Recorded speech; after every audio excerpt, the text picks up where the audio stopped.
Yeah, clever writing. very, very clever writing. David Jason changing from the boy to the man that runs it all. Yeah, it's he brilliant. still leans a great deal on Ronnie Barker. Yeah, I mean, it's absolutely... I mean, I must admit, I've been watching that, and when they bought it back, I think they bought it back last Christmas, the Christmas before last, actually, Christmas. And it wasn't a particularly good one, was it? Just to do a pilot, and it was okay, and I'm always worried when they re-bring things back, you know, either completely different or try and do it, and it's never as good, but the series is fabulous.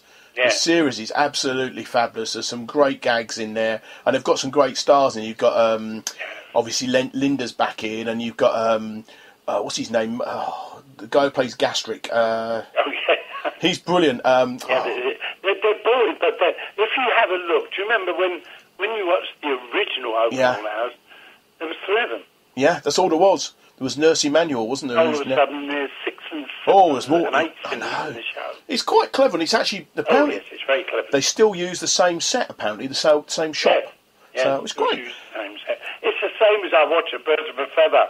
When the first one of Birds of a Feather came out, I thought, oh, no, this ain't going to be...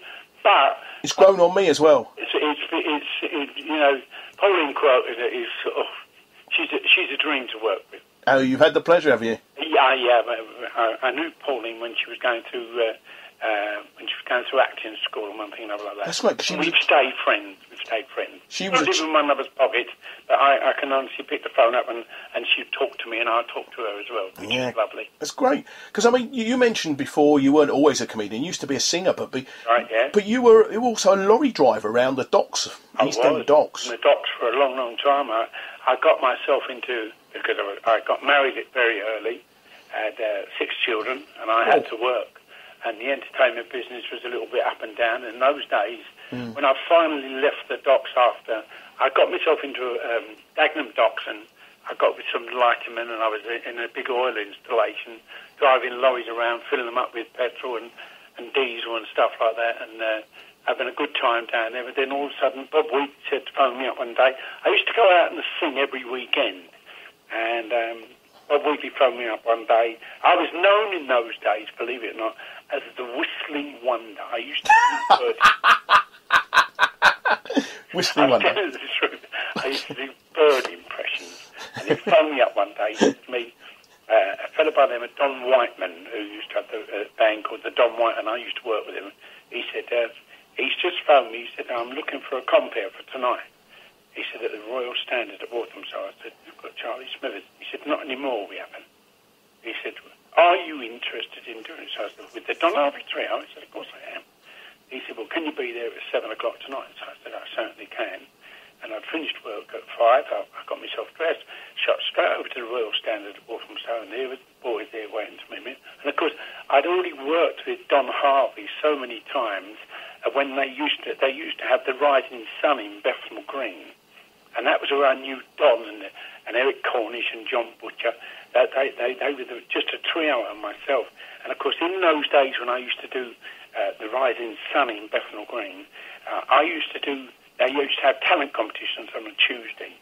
I would win one week. The next week, Matt Monroe would win. Following week, Queen Watts would win. And we were all of the circuit that used to go there and always win the talent competitions. And, of course, it was there one night that Matt and myself were there that he was picked up. Because he used to be a bus driver, Matt. That's right, indeed. I remember him well. Yeah, you know, and, of course, he lived over your way, that part of the country, I believe. I believe Buckinghamshire or somewhere near Milton Keynes somewhere. Down there, over that way. Yeah. And, of course, as I say, it was a lovely guy. We used to stand there and we'd laugh about what we used to sing. And, of course, I used to sing and whistle. And, of course, they were interested in the show. And so we used to do about 6 weeks, and then we'd have the grand final. And, of course, it was always a good time because I knew Don Harvey. So when I walked into the Royal Standard, he helped me. And of course, what had happened was that they'd fallen out with a very, very good comedian by the name of Charlie Smithers. Mm-hmm. So I took over from Charlie. And I've got to tell you, that was not an easy task. But, of course, I was singing mainly in those days. And, of course, what Lil Wheatley did, she brought in comedy to me. She brought in everybody from Ronnie Twist, who I don't know whether you ever remember Ronnie Twist. Good cough. Chubby Oates, Paul Tracy. They were bringing in comedy around me, especially on a Sunday, because it was Sunday morning, Sunday night. And is that how you sort of learnt your trade? Yeah, I learnt the trade from there. And of course, one day I had this very, very bad throat and everything else like that. And I was drinking brandy and ports thinking it was going to clear it up. And the doctor said, you've got to stop talking, he said, because stop singing in particular, and stop drinking brandy and port because it's melting your vocal tissues together. So that particular night I had a fellow by the name of Ronnie Twist there, and he said, why don't you help yourself to my gags? So I said, I can't. He said, yes, you can. He said, just remember that if ever I'm on the show, you don't do my gags. He said, because you won't do them like me. He said, but if whoever you nick a gag off of, just remember who you've nicked it off of. And of course, that was what I did. I went off of the singing and started to do comedy. And then I found out this comedy stretched from just one gag to a 15-minute break in the middle of the show, which the band loved because they could go and have a pint and a wee and one thing and another like that. And it sort of, the comedy just crept into me then. Yeah. And then Johnny Hamp changed me from a singer-comedian to a comedian-singer. And, of course, that just put my wages up. Yeah, it's good. People wanted to listen to the comedy.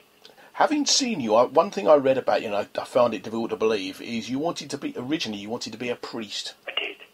I'll be honest with you. I was brought up a staunch Catholic, and we lived in Rainham. We moved. I was born in Southampton, and we moved into London for a few weeks. I was still a baby. In Globe Road, we moved to my mum and dad. My mum did, because my dad was a merchant seaman. This is back in 1938, 39, and the church moved us out of London to Rainham in Essex, and we got a house down there. And of course, I was brought up a Catholic boy, and of course, by the age of 5, I was an altar boy. And of course, I loved the order that we had there was an American order, and they were lovely priests. They were American, of course, and I went up to see everything about these, and I thought, this is what I want to do, because they'd go around the world to different places, all over the world, and I thought, that's what I want to be.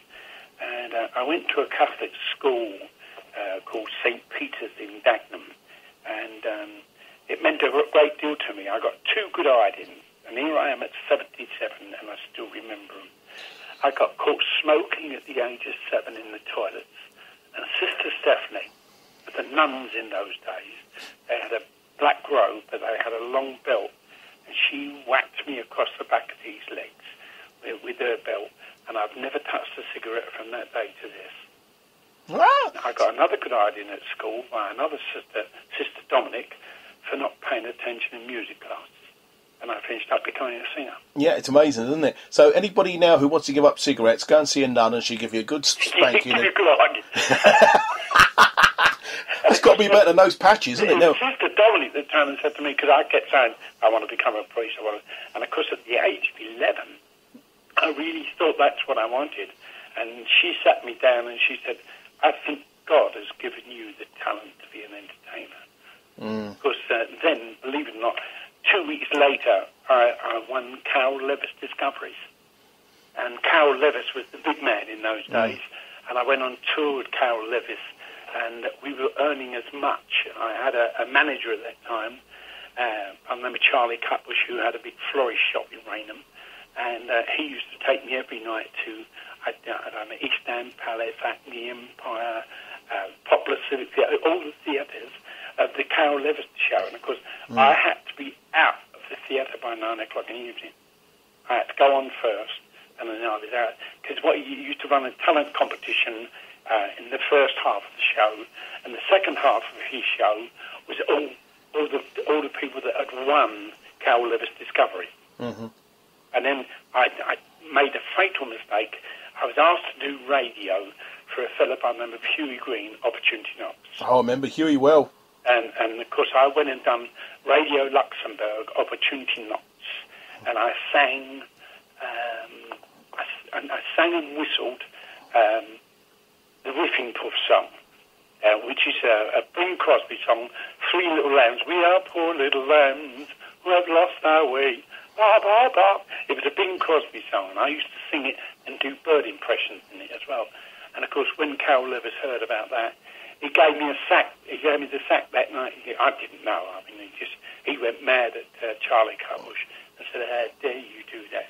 He said, "But he was only doing a radio show." So they said, "Well, you don't know that Huey Green is my arch rival." Oh, dear. And, of course, I lost. And in those days, believe it or not, for expenses, we were given £8 a week. Oh.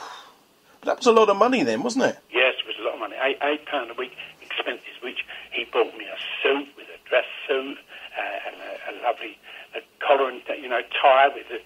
I had everything from Charlie. It was really lovely.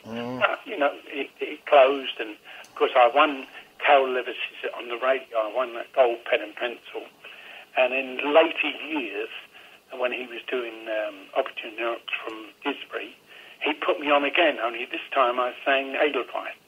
Oh. And I won 1 week, and then he said to me, "You won't win next week." So I said, "I won't." So he said, "No." I said, "Are you telling me I'm not going to win?" He said, "No." He said, "You won't win." He said, "I've got a young boy on there from Wales who plays a violin." He said, "And the people from Wales will vote him into first place." And they did. I won, and I had a good time. And at that time, I was already working. I was 23 years of age. Wow. That's how long ago it was. Yeah. And then, it was all part and parcel of my life story.